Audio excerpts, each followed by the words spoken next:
Hi guys, James at Rampant Lion Reviews again for you today with another beer review. For this one, we are going to head back to Europe and we're going to return to my second motherland of Sweden. Now, I got a little bit of a surprise when I moved out here to Hong Kong because when I was going around the different beer shops, I found that a number of Swedish breweries were exporting their beer over here, and that was really great to see because whenever I come away, I always miss Scottish beer, I always miss Swedish beer, so I have got a few tastes of home when I'm out here in Hong Kong. So you will see some Scottish, Swedish and some Danish reviews on the channel over the next wee while, which I'm very, very happy about. So yeah, I hope you guys watching over there continue to enjoy these. But for this review, we are going to return to my home county of Skåne in the very south of Sweden, and we're going to go back to a brewery that has now featured on the channel many times before. These guys, in my opinion, are one of the best breweries in Sweden that are specialising in sour beers. The Swedish Smoothie sours are really, really top class these days, and these guys are one of the breweries that are at the forefront of that. Now, this one is one of two that they exported out here to Hong Kong. I'm not sure when it would have been released in Sweden, but yeah, I've had this one in my fridge for a couple of weeks, but these beers do actually hold up quite nicely, in fact. It's also a little bit different, I believe, from the last ones I reviewed from them, and this is a kind of, can we call it a subcategory of sour beer that they don't do all that often, but I do think they should do it a little bit more because they're always very, very good. But yeah, hopefully this is another good beer. Hopefully it makes for an interesting review, and as always, I hope that you guys watching enjoy my take on this one as well. So yeah, for this review then, as I said, we are going to return to Skåne in the very south of Sweden. We're going to go a little bit to the southwest of where I was in Lund, and a little bit to the northeast of Malmö, to a little place called Arlöv, and we are going to have a look then at another beer from the wonderful Elmeleven. So this particular beer is called Government Denies Knowledge. It comes in at 6% ABV. This one is listed on Untappd as a smoothie sour, but they're describing this one on the can as mango maple cake sour. So yeah, this should be quite nice. It doesn't have a canned date or anything on it, but I bought this beer just before Christmas actually, so I've had this one for a wee while. But as I say, I love Elmeleven. These guys are of course part of the Molecule Brewing family, which includes Nerd Brewing and Chad Beer, sorry. And yeah, if you get the chance to try beers from any of these three brands, then I highly recommend that you do. But let's crack on with this one then and see how we go. Really excited to try another yellow sour from Elmeleven because these are always pretty damn good. So, as always with my reviews then, I'll tell you a little bit about the brewery before we taste the beer. If you want to get straight to the tasting though, just fast forward. All the usual links can be found in the video description below. That's the brewery website, the link to my other reviews that I've done from Elmeleven before, and we will add a little bit more to that as time goes on. I've got one more of their beers in the fridge, which I'm quite excited to try, but there's all the usual social media down there. If you do want to see more reviews, do please consider subscribing to the channel. The support that you give is massively appreciated, and remember, you can go into the channel homepage and search for beer using the geography tagging system. So just go in there, use the little search bar, put in your hometown, state, county, province, whatever you like. If I've reviewed beers from the area that you search for, they will pop up. Failing that, you can check out the playlist of beers from different countries. You'll find this one in the Swedish playlist along with a number of other things, and we will be adding to that list over the next wee while, of course. And I might need to set up a beer mule in Sweden. We'll see about trying to organise that at some point going forward as well. But yeah, let's go on to my brewery notes then, and I'll tell you a wee bit about Elmeleven once again then. So, Elmeleven, as I've told you before, find their roots in Malmö, and the company was founded by Anders Kvist. Now, he started his brewing project a few years ago in 2016, and he says that he views brewing his beer as his sort of artistic expression. But his interest in beer started when his friend bought him what he called a quote non-industrial lager beer, and he was just blown away. This is what beer could actually be. But soon after this, his girlfriend bought him a cheap beer kit where you basically added the water. But Anders felt that it must be possible to do this in such a better way. And he was right, and it was this that pushed him into kind of all-grain home brewing. But he took part in various competitions, and then he joined the -1, the -1 collective, which was where he sold his first commercial beers. And the -1 collective is of course found in the basement of the Bishop's Arms in Gustav Adolfs Torg in Malmö, and quite a few of the microbreweries in the Skåne area have popped up out of there, and I worked in the Bishop's Arms of course for a good wee while as well. I need to tell you the story about how things ended there at some point in the future, so we'll see about that. But production was very, very small over the first few years, only a few hundred litres or so, or a few thousand litres. But a while later, he started brewing in the Nerd, Chad and Lilla Ölfabriken brewery in Rosengård in Malmö, and he had several Systembolaget releases over the course of 2020. They were initially brewing a couple of IPAs, but sour beers of course became dominant, and Anders said that he wants to try new things with the brewery in the future. But in March of 2021, a new collective called Molecule was announced. This includes Elmeleven, Nerd Brewing and Chad Beer, and they opened up a new brewery in Arlev, which started off with a 1500 litre brew kit, and over the last few years they've been expanding the capacity of this and doing pubs every couple of months and things like that. They open up on a Saturday for people to go and taste the beer, which is really quite nice. I went along to one of those, but unfortunately I didn't get the chance to film an out and about video at one of those, so maybe that is something I can try and do the next time I make it back to Sweden, which will probably be summer 2025. Keep your eyes peeled for that. But the name Elmeleven comes from where Anders used to live, which was Almbacksgatan 11.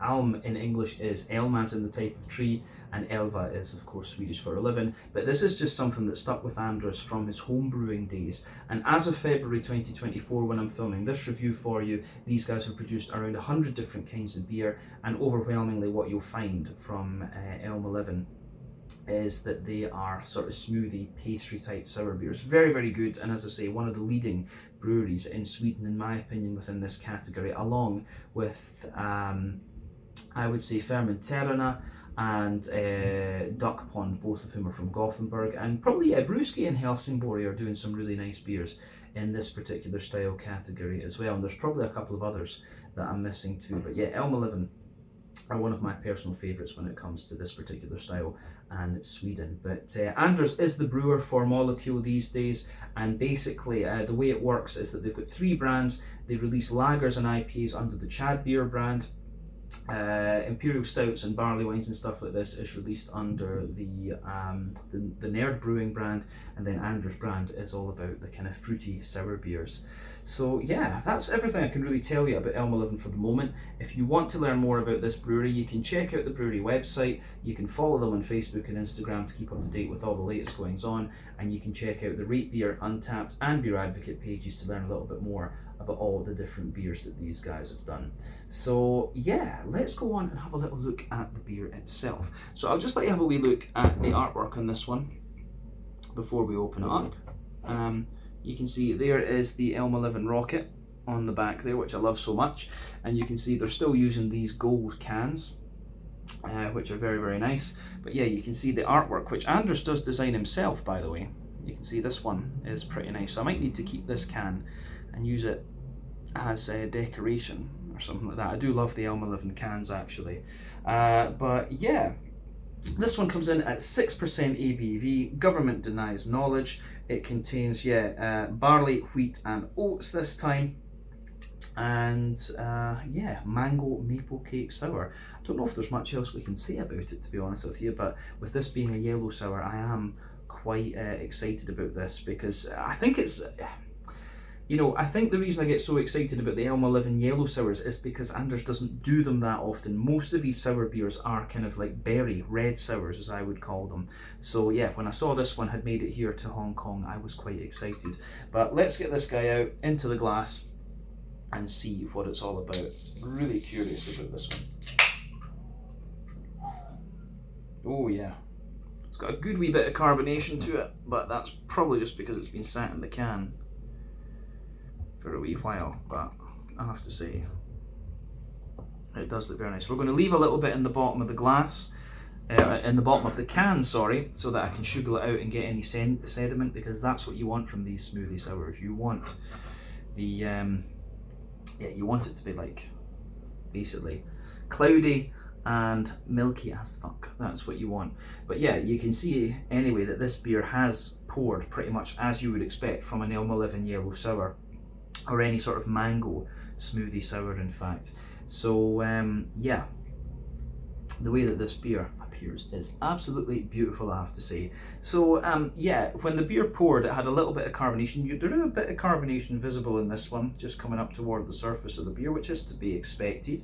One or two big bubbles sticking toward the side of the glass, which is maybe just from when I washed it before filming this one. But you can see the colour of this beer is pretty much just like a big kind of mango smoothie or something like that. So remember, the colour in these beers will very often depend on the type of malt that you use and the length of your wort boil. The length of your wort boil, you know, the longer you boil the wort, can't speak, the longer you boil the wort, the more the sugars caramelise and thus you get a darker colour of beer. But any adjuncts you put in and any barrel aging that you do will affect the colour too. But when it comes to these smoothie sours, very often the colour of the beer is dependent on the malt and to mainly any types of fruits and things that you add into this one, which has obviously been mango in this case.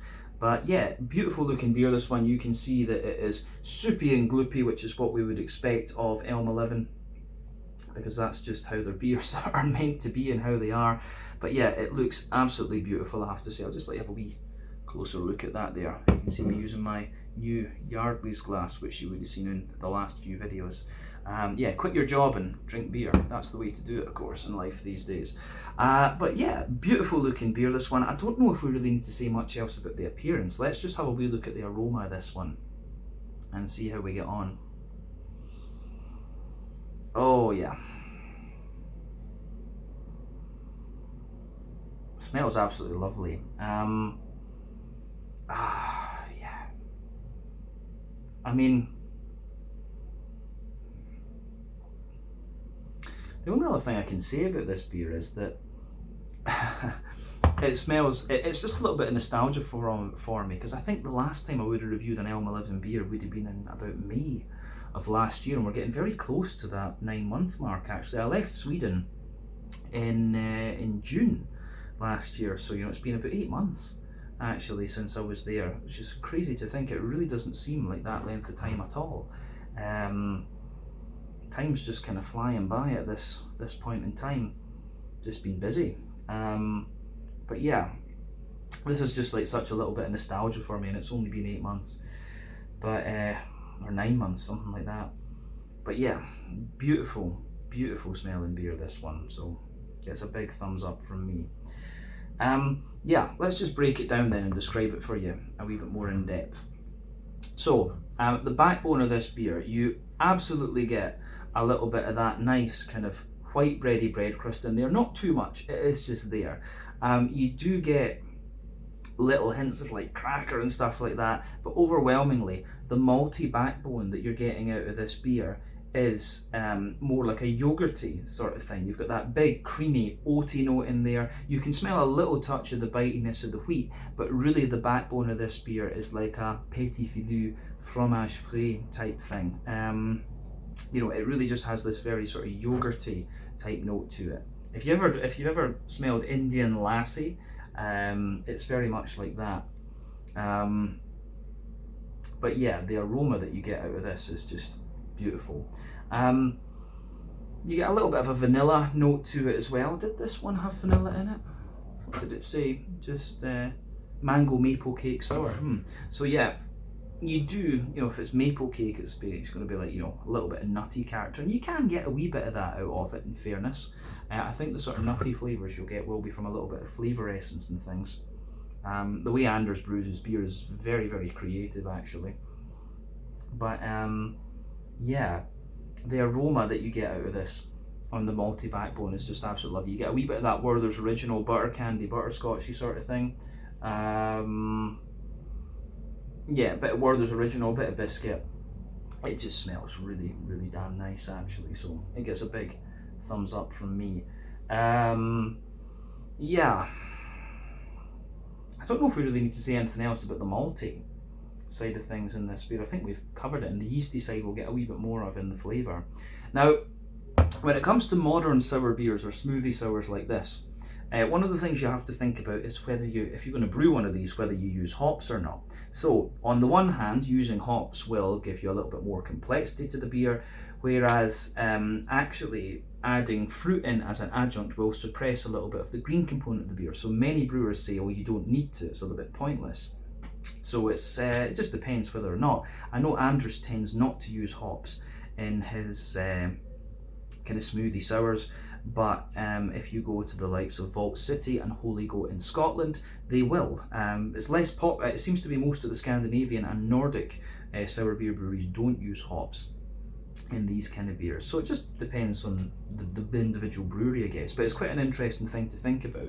The reason I speak about this is that because a number of these kind of smoothie sour beers do give you a little bit of a kind of green placebo effect in the flavour and the aroma. Now, if you actually smell this one, I think you do get a little bit of a sort of grassiness out of it. There's a teeny bit of earthy and herbal note in there, but mainly that sort of green placebo aroma that you're getting out of this is more grassy rather than anything else. But yeah, there is a wee bit of that kind of placebo green component in there, and I think it just goes together very, very nicely. Yeah, on the fruity side of things then, for me, it's kind of what you'd expect. It's mango all the way, but it's got a wee bit of that kind of almost guava-like ripeness to it. It's got a wee bit of a more, you've got a little bit of a kind of like passion fruity note in there, and a wee bit of like papaya or something like that. You know, these kind of softer, how would you say, yeah, you've got a wee bit of these kind of softer characters coming out of it as well. But I think the way it goes together from that perspective is, it's not going to work. I was wondering about my figure 8 from the light here. Need to sort that in future videos. But yeah, you get a whole raft of like more smooth tropical fruity notes coming out of this one, which I think is really, really very nice.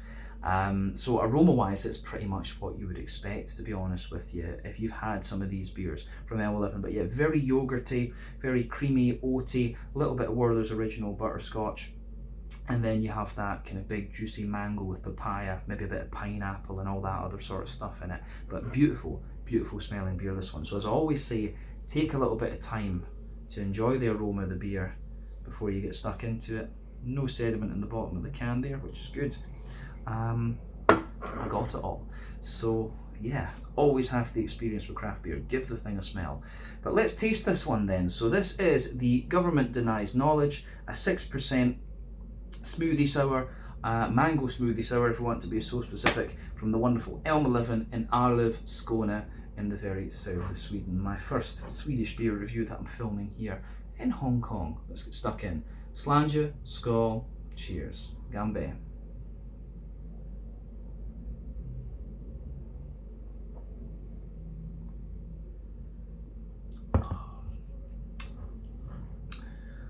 Yeah, that's really nice. Yeah, I've just noticed the best before date on this, which it says the 1st of July 2024, so I'm guessing this was canned in July of 2023, and if that's the case, this beer would be about 8 months old or something like that. And that would explain why you've got quite a bit of active carbonation in it. But even at this age, I think it's in really, really nice condition. So you have to give that. That shows the quality of the stuff that Anders is doing in Arlöv. So yeah, the way that this goes together is absolutely lovely. And you know, when I think about the other yellow sours I've had from Anders in the past, it's definitely up on a par with these. A bit hard to compare them at this point in time, because it's been a wee while, but still beautiful. Let's just break this beer down then and describe it a wee bit more in depth for you. Beautiful stuff though, as I would expect.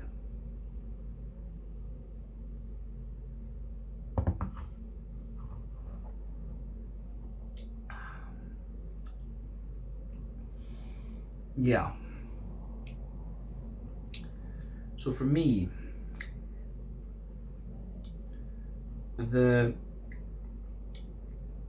just everything you want from a smoothie sour is available in here. You've got that big creamy yogurty backbone, big juicy fruits with just that little bit of sharpness to them, And yeah, it just mellows out the further into the aftertaste that you go. Beautiful, beautiful stuff actually. Yeah.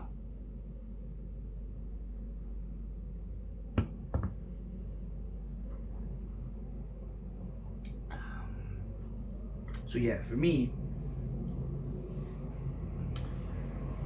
this is absolutely lovely.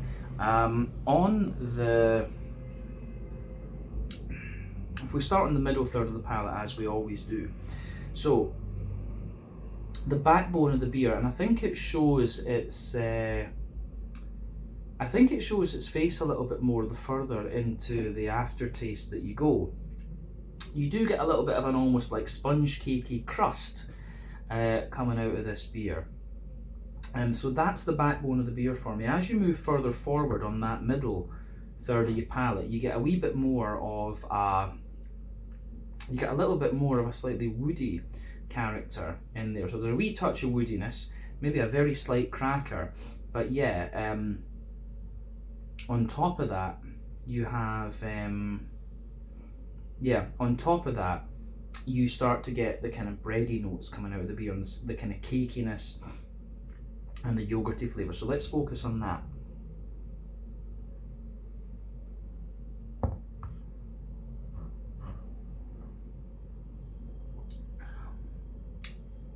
So yeah, on top of the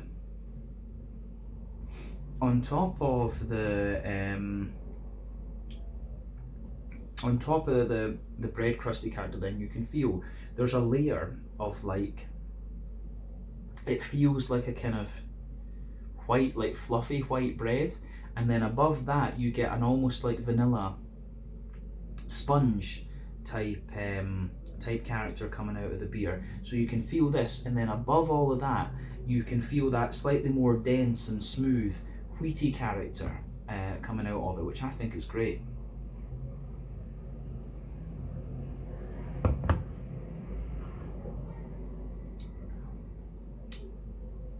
Does this one have lactose in it?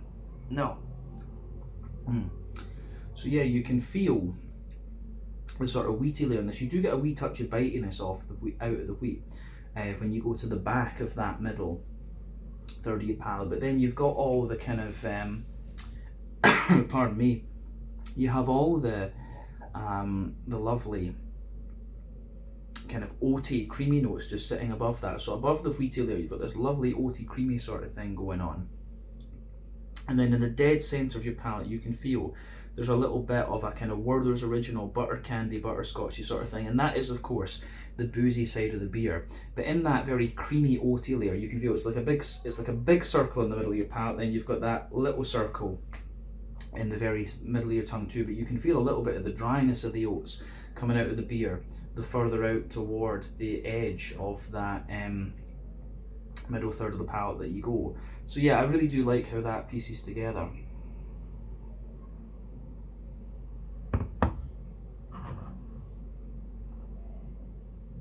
So yeah, the way everything pieces together in this one, I think is very, very nice. So gets a big thumbs up from me in that particular regard. Now, I think that covers everything we need to say about the middle third of your palate. The only other thing I would say is that the further into the aftertaste you go, the more of a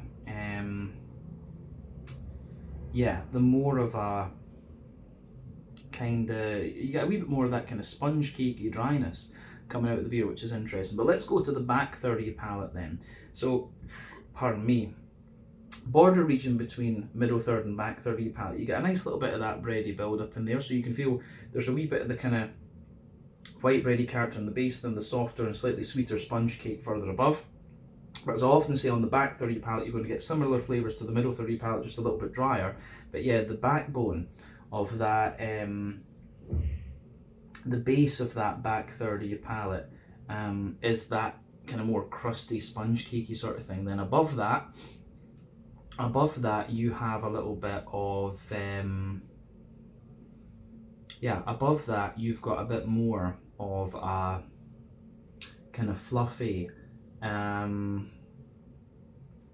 you get that fluffier, lighter and fluffier and more airy white bread sort of thing. Then you get a more kind of cakey type quality coming out of it.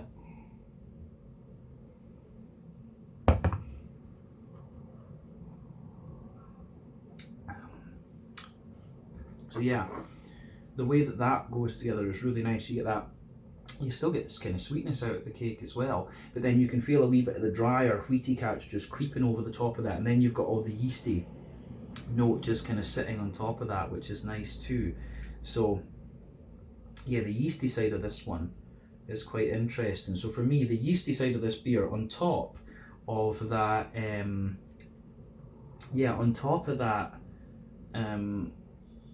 wheaty, bitey character that you have, you can feel there's a really dense and kind of sweet white bready sort of thing, like a really dense white bready character in the middle of these. Then you've got a softer, more kind of sponge cakey note around that, then just a wee bit of graininess around the edge, and of course all of that sits on top of everything else in the back third of the palate. And you can feel that as you move further forward on the tongue, as you move into the middle third of your palate, you can feel the flavour just kind of condenses down and squashes together that wee bit more. So yeah, the way that that goes together is really, really nice.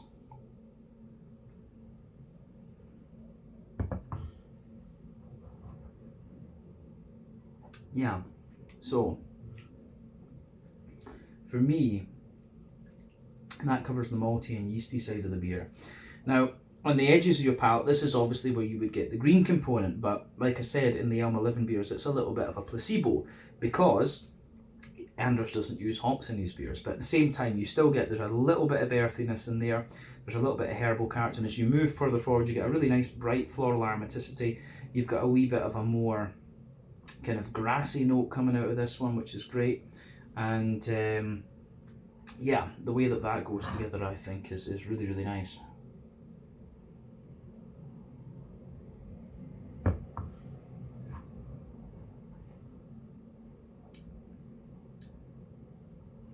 So, the grassy side of this beer is, you get a wee bit of that more zesty grassiness around the edge of your palate, but you can feel that, you know, the sharpness of the fruit puree and that little bit of kind of acidity that you get, you can feel that on the edge of your palate. And this is often what happens if you use fruit as an adjunct in beer. It will suppress a bit of the green component of the hops, as I said earlier. But let's focus on that front third of your palate where you get all the fruitiness. So the border region between front and middle third of your palate, you can feel a little bit of that bready build up in there. You've got the nice wee, you've got that nice little bit of kind of brown bready character. Pardon me, not brown bready character, that more kind of white bready character there, and the sponge cake sitting above that. And then the base of that front third of your palate, you've got the sort of cake crusty sort of thing, the white bread, the sponge cake, and then you've got that kind of more fruit puree type thing sitting above it.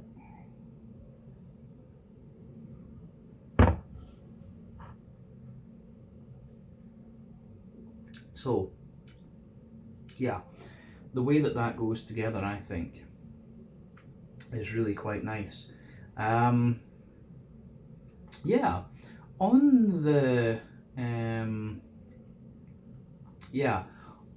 the fruity side of things itself, obviously the focus is the mango. Like at the back of that front third of your palate,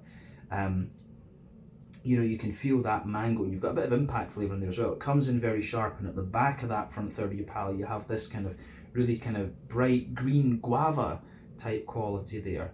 But yeah, the further forward that you go on that middle third of your palate, the more you start to get the kind of juicier mango coming out. It's very, very ripe, of course. Then as you move into the middle of that front third of your palate, you can feel there's a little touch of like papaya and apricot underneath. And maybe as you reach the very front tip of your tongue, you're getting a wee bit of an almost kind of citrusy element out of this one too. So yeah, the mango, of course, is very, very ripe in this one. And I think it goes together really, really nicely. Beautiful beer, this one. As I said, I wouldn't have expected anything less from Anders, but the cake character in this is quite interesting. I think I actually have some of these here, yeah. So we have this kind of cake in Hong Kong, this layer cake sort of thing. The sort of cakey vibe that you get out of this beer really reminds me of those cakes At my school that I work at now, the kids get these for snack time, and of course the helpers always give me the extras to take home. So yeah, the cakey vibe that you're getting out of this beer that lingers into the aftertaste really reminds me of those cakes that I just showed you there. But yeah, I think that's everything we need to say about the flavour of this beer. It is really nice.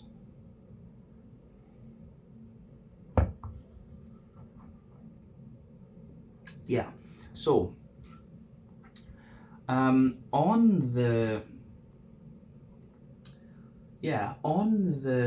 mouthfeel side of things, then, just to round off, this beer is really nice. I mean, it's top end of mid-bodied, bottom end of full-bodied for me. The carbonation on this, even though it looked a bit more active, it still comes across as being very smooth and very clean. I've mentioned this to you before, Swedish beers, Nordic beers generally always come across as being very clean just because of the quality of the water that you've got there. IBU in this one, I think technically speaking, will be 0 IBU, but there are, you know, little bits and bobs, so 5 to 10 IBUs at most. The malt base has a wee bit of dryness, and the base, lovely smoothness in the middle, and you start to get the sweetness and the creaminess from that oaty, kind of sweet boozy sort of thing, you know, that yogurty type flavour that lingers there into the aftertaste. You've got that wee touch of acidity from the sour side of things, and yeah, it's lovely, this one. It really is very, very good. I've always enjoyed Anders yellow sours. I just wish you did them a wee bit more often. But this was definitely a nice return to Elmeleven, and I hope that I see more of these beers over here in Hong Kong. We've got the red sour to have a little look at a few videos along, but you know, the yellow sour, if I ever see an Anders yellow sour, I have to jump at it. But yeah, I think we've said everything that we really need to about this one. So this has been really cool. Very cool to find Elmeleven out here in Hong Kong. So yeah, this was the Government Denies Knowledge, a mango maple cake sour. I'm guessing that some of the brown sugary flavours I'm getting this will actually be maple syrup. I don't know why I didn't click on that earlier on. It didn't have that listed in the ingredients right enough. But yeah, lovely yellow sour, this one from Elmeleven in Arlöv, very close to Malmö in Skåne in the south of Sweden. So that's that. Once again, thank you for watching my beer reviews. Until the next time, please like, subscribe, share, all the usual YouTube stuff. Let me know your own thoughts on this beer in the comment section below. Let me know what your favourite beers are from Elmeleven as well. And you will be seeing more reviews from these guys, the other breweries in Molecule, and other Swedish breweries over the next wee while. Keep your eyes peeled, and I will catch you guys in another review very, very soon. Until the next time, Slange, Skål, cheers, check out my social media, check out Elmeleven's, and I'll catch you guys later. Ciao just now.